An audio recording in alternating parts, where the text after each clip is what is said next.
Serial ये रिश्ता क्या कहलाता है में अभीरा लड़ने जा रही है अपनी बेटी के लिए अब तक की सबसे बड़ी लड़ाई।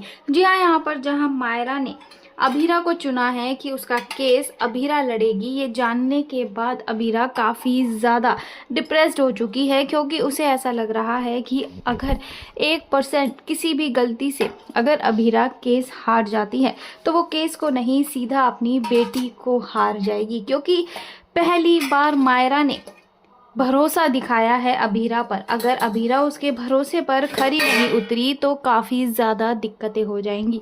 दोस्तों, अब यहाँ पर अभीरा पूरी कोशिश करती हुई नजर आएगी, जिसके बाद मायरा अभीरा से कहती है कि मैं जानती हूँ आप इस वक्त काफ़ी ज़्यादा परेशान हैं, लेकिन आपको इतना परेशान होने की ज़रूरत नहीं है, क्योंकि मैं ये भी जानती हूँ कि आप मेरे लिए जो भी करेंगी अच्छा ही करेंगी, और आप अगर मुझे बाहर निकालेंगी, मुझे बचाएंगी, तो वो आपका फ़र्ज़ है, क्योंकि आप मेरी माँ हैं। आपको इतनी ज़्यादा चिंता करने की ज़रूरत नहीं है, आप बेफिक्र होकर केस लड़िए।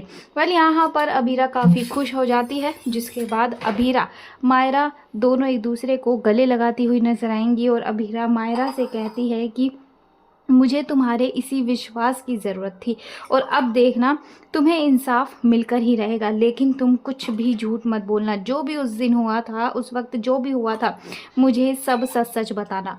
जिसके बाद यहाँ पर मायरा कहती है कि मैं मेहर आंटी को मारना नहीं चाहती थी, बल्कि मैं तो खुद का बचाव कर रही थी। खुद को बचाने के चक्कर में मेहर आंटी का पैर फिसल गया था, मैं तो उनसे अपना बचाव कर रही थी। जैसे ही वो मेरी तरफ बढ़ रही थी, मुझे मारने के लिए बढ़ रही थी, गलती से उनका पैर सीढ़ियों से फिसल जाता है और वो नीचे गिर जाती हैं। ये जानने के बाद अब अभीरा समझ जाती है कि आखिरकार माजरा क्या है। वेल, यहाँ पर जब मेहर जिंदा थी तब तो उसने सबका जीना दुश्वार कर रखा था, लेकिन उसने मरने के बाद अभीरा और मायरा की ज़िंदगी में असली मुसीबतों का पहाड़ खड़ा कर दिया है।